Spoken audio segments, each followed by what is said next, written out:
Assalamualaikum warahmatullahi wabarakatuh. Perkenalkan nama saya Karenisa Rosdiani, mahasiswa Ilmu Komunikasi tahun 2018, dan nomor NIM-nya adalah 1410618002, dan berkesempatan kali ini untuk mempresentasikan yaitu proposal skripsi saya yang berjudul Proses Komunikasi Akun Instagram Ruang BK dalam Layanan Bimbingan Konseling dan Edukasi Karir.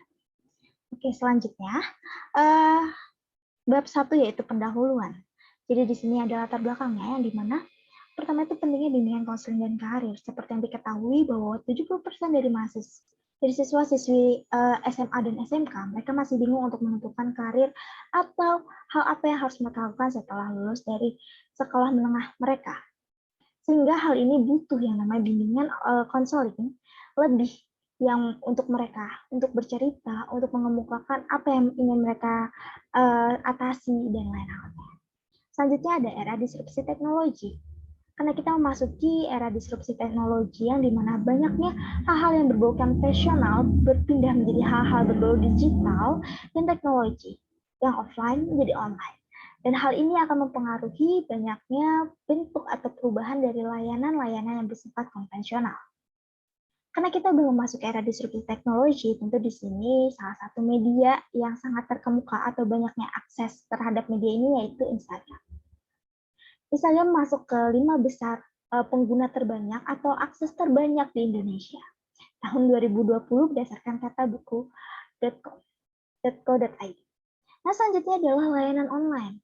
Seperti yang sudah diketahui, masuknya era disrupsi teknologi yang mengakibatkan banyaknya media, banyaknya hal-hal berbau teknologi dan digital, dan ini yang mengakibatkan juga layanan-layanan yang bersifat konvensional berubah menjadi layanan online. Dan salah satunya adalah bantuan untuk bimbingan karir dan juga konseling yang bisa kita dapat secara konvensional di ruangan sekolah, ruangan kelas, tapi kali ini sudah bisa kita dapatkan melalui akses media Instagram. Selanjutnya, fokus penelitian ini yaitu sebesar 70% siswa-siswi itu belum mendapatkan atau mengetahui bagaimana mereka lulus dan apa yang harus mereka atasi dan apa yang harus mereka pilih. Sehingga mereka membutuhkan bimbingan, konseling, dan juga edukasi karir. Nah, terlebih saat itu masuknya teknologi saat ini yang merubah segala bentuk digital menjadi konvensional menjadi digital, sehingga banyak hal yang ada dan beradaptasi menjadi teknologi. Dan juga adanya media-media besar di Indonesia dan salah satunya Instagram. Dan ini membuat banyaknya layanan-layanan online bertebaran di media-media tersebut. Dan salah satunya adalah Ruang BK. Oleh sebab itu, fokus pada penelitian ini adalah untuk menggambarkan proses komunikasi edukatif yang dilakukan oleh akun Instagram Ruang BK dalam layanan bimbingan konseling dan edukasi karir. Selanjutnya ada tujuan penelitiannya, yaitu untuk mengetahui komunikasi akun Instagram Ruang BK dalam layanan bimbingan konseling dan edukasi karir. Dan manfaatnya untuk manfaat akademis dan juga praktis. Yang dimana akademis untuk menghasilkan dan mengembangkan kajian ilmu komunikasi mengenai peran media sosial, proses komunikasi, dan juga berharap penelitian dapat menambah wawasan terkait pola komunikasi dalam pemberian layanan konseling dan edukasi karir. Selanjutnya ada manfaat penelitian praktis, yang dimana penelitian ini bermanfaat bagi para praktisi komunikasi serta membantu peneliti melanjutkan atau mengembangkan penelitian yang memiliki tema yang serupa. Oke, selanjutnya bab 2 kajian pustaka. Oke, di sini ada penelitian terdahulunya yang disesuaikan oleh variabel penelitian sehingga terbentuk penelitian saat ini. Oke, selanjutnya ada konsep. Di sini kami menggunakan konsep atau teori pertamanya itu ada Computer Mediated Communication atau CMC. Dan teori pada penelitian ini yang dimana kita menggunakan teori dari Pearson karena dia mengemukakan bahwa Computer Mediated Communication itu ada dua hal, yaitu asynchronous dan juga sinkron. Dan kita ketahui bahwa komunikasi itu tentu ada sinkron dan asinkronnya. Dan ini hal yang bisa melandasi dari penelitian ini, yaitu proses komunikasi yang dilakukan melalui media oleh layanan Ruang BK. Selanjutnya ada proses komunikasi. Ya, proses komunikasi yang ingin kita lihat adalah sekunder dan primernya, yang dimana sekunder itu menggunakan alat. Sehingga kita mengetahui bagaimana bentuk pola komunikasi atau proses komunikasi yang dilakukan oleh layanan Ruang BK. Dan selanjutnya ada media Instagram, era digital, dan media layanan bimbingan. Selanjutnya variabel, kita mempunyai variabel yaitu proses komunikasi ruang BK dalam layanan bimbingan konseling.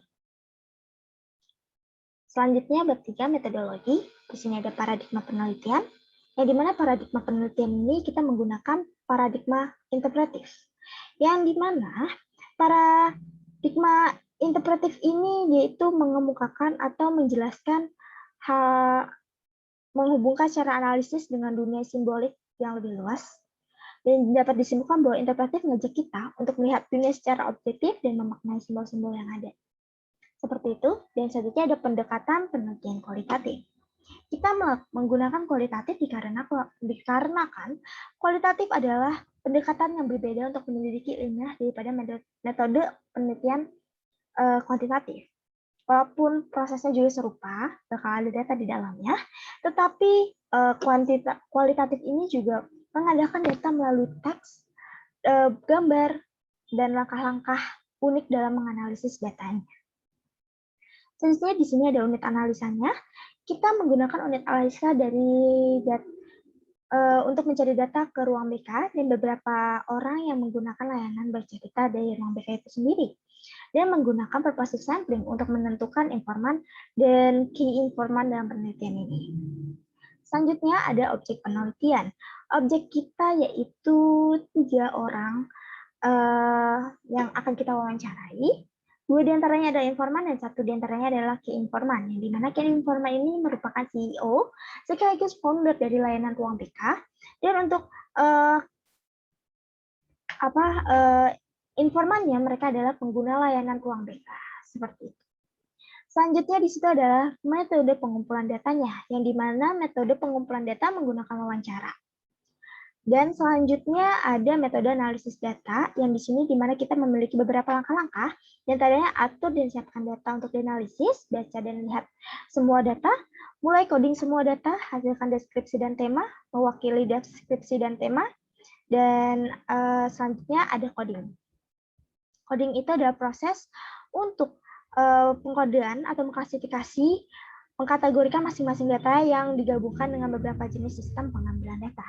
Selanjutnya kita menggunakan keabsahan datanya, yaitu menggunakan keabsahan atau triangulasi sumber, seperti itu.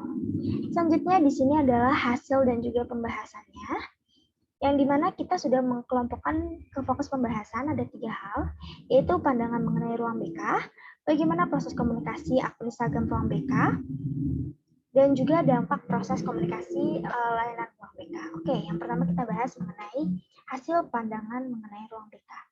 Jadi, telah ditemukan bahwa ruang BK ini memang untuk mendapatkan pandangan baik dari para followers atau halayak dengan cara memberikan konten-konten yang bermanfaat dan informatif yang diatur sedemikian rupa untuk memberikan hal-hal yang mengedukasi dan informatif ke halayak. Dan hal ini juga dikonfirmasi kembali kepada para informan kita. Informan 1 mengatakan bahwa mereka dia itu tertarik untuk mengikuti atau memfollow akun ruang BK ini dikarenakan informasinya yang mengedukasi dan juga informasi-informasi yang dia butuhkan itu ada di ruang BK. Dan untuk informan yang kedua maksud saya, dia itu mengetahui ruang BK sebetulnya dari Instastory temannya yang merepeat salah satu memasukkan story salah satu konten dari ruang BK, sehingga dia merasa hal ini sesuai dengan kondisi yang dia alami, dan ternyata konten-kontennya itu mendukung sama apa yang dia inginkan. Oke, dan selanjutnya itu ada bagaimana sih proses komunikasi akun ruang BK. Jadi key informan dalam ruang BK ini mengatakan bahwa proses komunikasi yang mereka lakukan itu banyak hal. Untuk mengadakan konseling atau bimbingan edukasi itu banyak hal. Yang pertama itu menggunakan konten-konten atau konten-konten yang mereka lakukan di feeds ataupun Instastory. Lalu mereka juga ada seminar, lalu ada juga Ranger Answer, dan juga ada ruang cerita. Jadi, mereka itu memiliki konten-konten yang sangat edukatif dan informatif, sehingga orang-orang itu teredukasi. Komunikasi yang dilakukan oleh ruang BK pun juga melakukan melakukannya dengan kontak juga salah satunya. Dan dilanjutkan dengan seminar-seminar yang diadakan, sehingga interaksi yang dibangun oleh ruang BK itu sendiri dengan halayak itu bisa langsung dua arah dengan adanya sesi tanya jawab setelahnya. Nggak hanya itu aja, ada juga yang namanya layanan Ranger Answer, yang dimana itu para halayak atau teman-teman yang pengen berkonsultasi terhadap permasalahan mereka di sekolah atau di kehidupannya, mereka bisa langsung mengemukakan di web yang sudah disediakan, sehingga nantinya akan dibaca oleh ranger dan akan dibalas di kemudian waktunya, seperti itu. Dan yang terakhir ada ruang bercerita, yang dimana ruang teman cerita ini yaitu para ranger yang dimaksud adalah teman-teman ruang BK yang sudah berpengalaman di bidang konseling dan juga memiliki latar belakang psikologi. Mereka mendengarkan cerita dari para teman-teman atau halayak yang memiliki kesulitan dalam bidang karir atau dalam konselingnya mereka. Lalu mereka akan memberikan banyaknya